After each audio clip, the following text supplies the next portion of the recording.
Akhwat yang sedang menempuh hakikat kesucian jiwa. Tahapan dalam bertorikoh, setiap ikhwan atau akhwat dimulai dengan taubat. Maka di sini apa itu taubat? Dari Syekh Abu Laid As-Samarqand meriwayatkan yang sanadnya dari Ibnu Abbas radhiyallahu anhu. Beliau berkata, dari Rasulullah membicarakan tentang pintu taubat. Tanya Sayyidina Umar bin Khattab, apa pintu taubat itu ya Rasulullah? Jawabnya, pintu taubat itu di bumi belahan barat ada dua daun pintu dari emas dan mutiara dan yakut.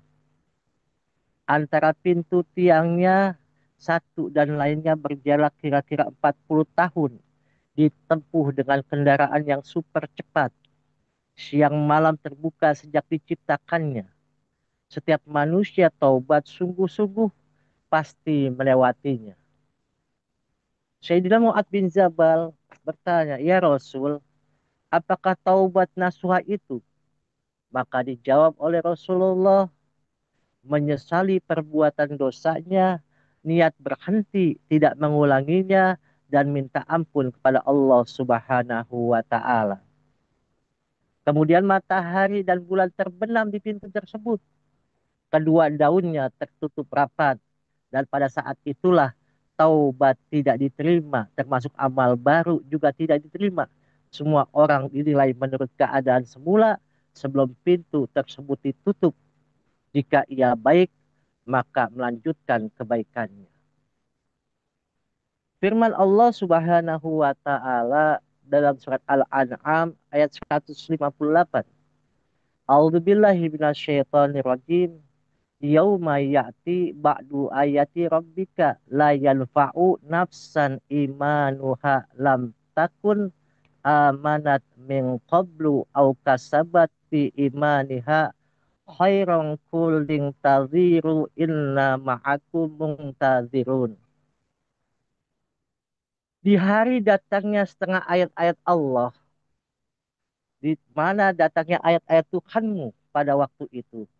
Seseorang imannya tiada berguna, baik iman yang baru, jika tidak beriman sejak semula sebelum pintu tertutup atau kebaikan yang dilakukan berdasarkan iman semula. Katakanlah, hendaklah kalian menunggu, kami beserta kalian menunggu. Maka guru kita mengajarkan kita harus baik dari awal. Kita tidak menunggu-nunggu husnul khotimah, tapi kita melalui husnul bidayah, baik dari permulaan. Taubat yang kita lakukan, taubat yang kita bacakan, taubat yang kita inginkan hanya bersama dengan yang mempunyai taubat, tidak ada yang lain. Maka Ibnu Mas'ud radhiyallahu anhu menegaskan, pintu taubat tetap terbuka dan siapa saja diterima kecuali tiga. Yang tidak diterima oleh Allah pintu taubatnya. Yang pertama adalah iblis laknatullah. Kenapa iblis laknatullah tidak diterima oleh Allah dengan taubatnya? Karena masih ada sifat sombong dalam dirinya. Dia mengatakan, Anna khairum minhu, saya lebih baik daripada kalian semua. Ini menandakan setiap manusia tidak akan diterima taubatnya oleh Allah kalau dalam dirinya masih ada sifat sombong, merasa lebih baik daripada orang lain, merasa lebih mulia daripada orang lain, merasa lebih berilmu daripada orang lain. Maka Allah akan tutup pintu taubat tersebut kepada dirinya. Karena ada merasa sifat iblis dalam dirinya, sifat kesombongan yang luar biasa dalam diri hati nuraninya. Siapa lagi ya Ibnu Mas'ud? Yang pertama iblis, yang kedua adalah Qabil pembunuh Habil. Kita tahu bahwasannya pembunuhan terjadi pertama kali dilakukan oleh anak daripada Nabi Adam alaihissalam dan Siti Hawa, yaitu Qabil membunuh Habil. Karena perintah Allah, dikala Nabi Adam alaihissalam mempunyai keturunan, maka ditikahkan secara bersilang. Yang cantik dengan yang jelek dengan yang cantik. Atau yang ganteng dengan yang buruk rupa, yang buruk rupa dengan yang ganteng. Tapi Qabil tidak mau melakukan perintah daripada orang tuanya, maka terjadilah awal terjadi pembunuhan pertama kali ada pada waktu zaman Nabi Adam alaihissalam ketika Qabil membunuh Habil. Maka taubatnya Qabil tidak diterima oleh Allah Azza wa Jalla. Dan yang ketiga, taubatnya para pembunuh para nabi.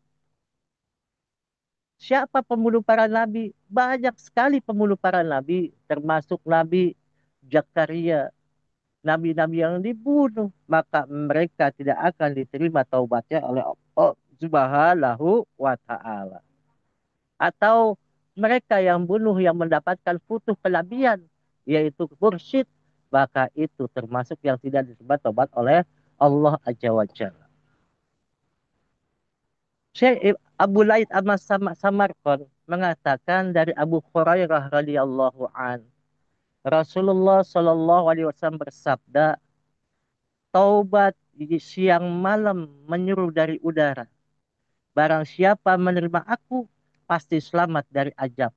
Hal itu sepanjang tahun sampai matahari terbit dari barat, dan saat itu ia diangkat oleh Allah Azza wa Jalla.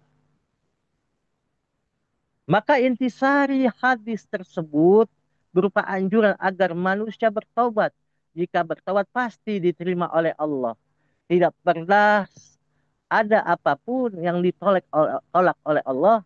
Karena mereka sesungguhnya dalam hatinya ingin bertobat, melaksanakan perintah Allah, dan menjauhi larangan-larangan Allah, melaksanakan perintah gurunya, dan menjauhi larangan-larangan yang diperintah oleh guru. Dalam firman Allah, Allah Subhanahu wa Ta'ala berfirman, "Wa tubu ilallah jami'an ayyuhal mu'minuna la'allakum tuflihun."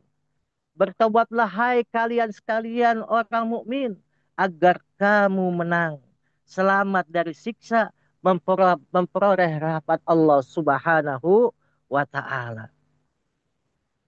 Maka dalam surat At-Tahrim ayat 8 Allah berfirman, hai orang-orang yang beriman, taubatlah kepada Allah dengan sesungguhnya. Tubu ilallah taubatan nasuha. Mudah-mudahan Tuhan melenyapkan dosa-dosamu dan memasukkan ke surga yang mengalir sungai-sungai di bawahnya. Kita sudah punya alat taubat. Senantiasa kita membaca kalimat tauhid untuk meruntuhkan dosa-dosa kita.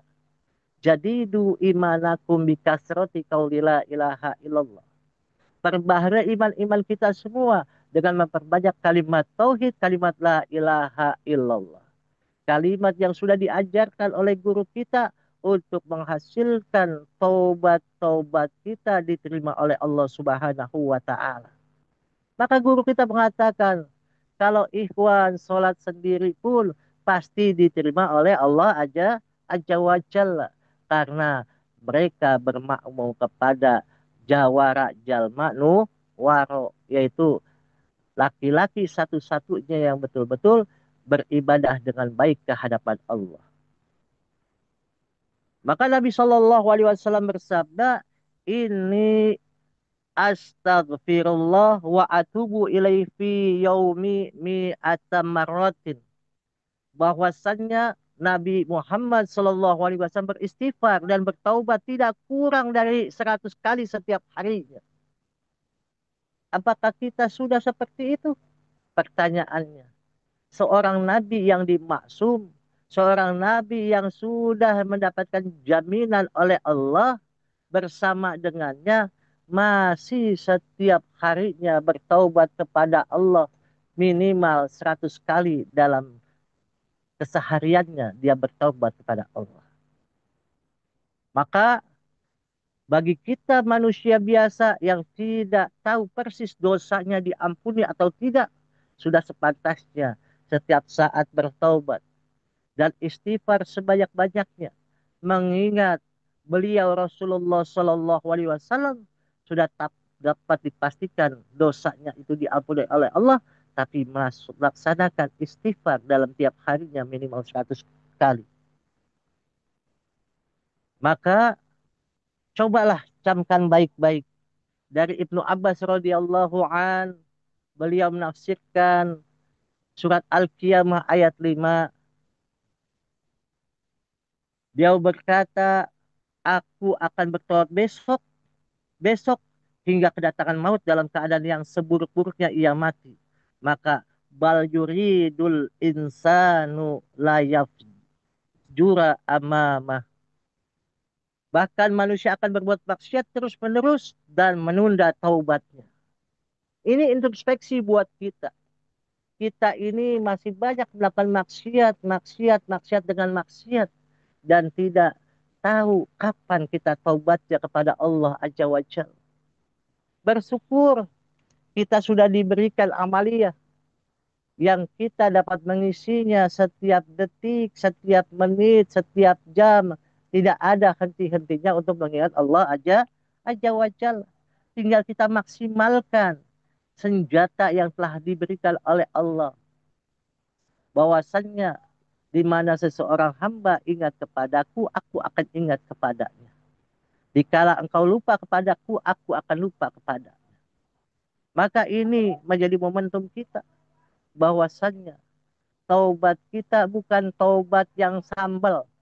Taubat sambal bila merasakan pedas, besoknya kita masih makan sambal itu kembali. Tapi taubat itu betul-betul ada dalam pikiran, dalam akal kita, dalam hati sanubari kita melakukan segenap kemampuan kita untuk bertobat kepada Allah Azza wa Jalla. Masyarul ikhwan rahimakumullah. Sayyidina Ayub bin Abu Kilabah berkata, ketika iblis dikutuk oleh Allah Subhanahu wa taala, ia berdoa, ia meminta kepada Allah, demi engkau yang menang, aku tidak henti-hentinya menggoda manusia hingga matinya. Lalu Allah menjawab, demi kemenangan dan keagunganku, pintu taubat tidak tertutup bagi manusia hingga matinya. Cobalah kita perhatikan kebesaran rahmatnya kepada manusia yang beriman sekalipun mereka berdosa. Sebagaimana firman Allah dalam surat An-Nur ayat 31 dan surat Al-Baqarah ayat 222 dan hadis baginda Nabi Muhammad SAW ketika seseorang bertanya kepada Sayyidina Ali karramallahu wajhah, aku telah melakukan dosa. Maka jauh Sayyidina Ali bertobatlah kepada Allah, katanya lagi. Dan dia berkata lagi, aku telah berbuat dosa. Ya Sayyidina Ali, dijawab oleh Sayyidina, bertaubatlah kepada Allah. Dan jangan kau ulangi lagi. Kemudian berkatanya, sampai kapan? Jawabnya, sampai setan kecewa dan menyesal.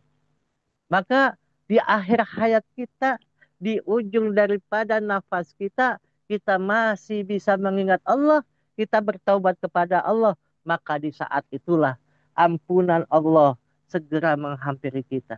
Maka kita jangan menunda-nunda taubat kita. Sesungguhnya Allah berikan kemuliaan kepada orang-orang yang bertaubat. Maka tahapan seorang ikhwan, seorang salik adalah bagaimana merasakan pertaubatannya dengan sungguh-sungguhnya. Belajar untuk memurnikannya agar mereka menjadi orang-orang yang menjadi pecinta kesucian jiwa. Dia melaksanakan perintah Allah. Dia melaksanakan perintah Rasulullah. Dia melaksanakan perintah daripada guru-gurunya. Masyarul ikhwan rahimakumullah. Dari Abu Hurairah radhiyallahu an, Nabi Shallallahu alaihi wasallam bersabda, ketika seseorang berbuat dosa, lalu berkata, "Ya Allah, aku telah berdosa, maka ampunilah aku." Jawabnya, hambaku ini menyadari adanya Tuhan pengampun dosa dan penuntut dosa, maka aku memberinya ampunan. Maka kita sering introspeksi diri kita. Apakah kita sudah melangkah, melakukan perbuatan yang baik? Apa kita melakukan maksiat? Apa kita melaksanakan apa yang dilarang oleh Allah? Maka kita introspeksi diri kita. sejauh mana kita melangkah, sejauh mana kita berjalan. Diisyaratkan bagaimana kita memandang dengan nama cermin itu yang kita pandang wajah kita. Kita tidak tahu di belakang kita. Maka pandanglah wajah itu. Apakah wajah itu betul-betul murni menjadi orang-orang menjadi kekasih-kekasih Allah atau menjadi pencinta Allah atau pembenci Allah. Kita introspeksi kepada diri kita semua. Oleh karena itu, bertaubatlah setiap pagi dan sore. Sebab para mujahid mengatakan, Muslim yang tidak bertaubat setiap pagi atau sore, masuklah ia golongan penganiaya diri. Seperti sholat 5 waktu yang menjadi alat penyuci dosa-dosa kecil setiap hari dan tidak terasah. Maka Alqamah dari Ibnu Mas'ud katanya, seseorang bertanya, Ya Rasul, aku telah bermesraan.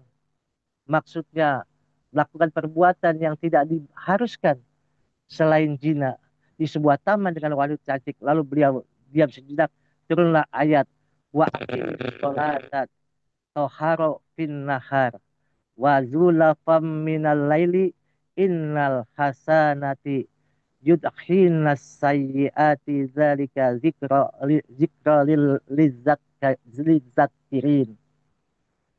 Tegakkan sholat pada pagi dan sore. Maksudnya sholat 5 waktu. Bahwasannya amal kebaikan itu dapat melebur dosa.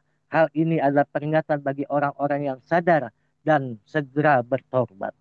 Maka kita jalankan semua apa yang telah dilakukan oleh guru kita menjadi fotokopi, foto paste untuk kita semua agar kita menjadi orang-orang yang senantiasa bertaubat kepada Allah Subhanahu wa taala, kita menjadi para pecinta kesucian jiwa.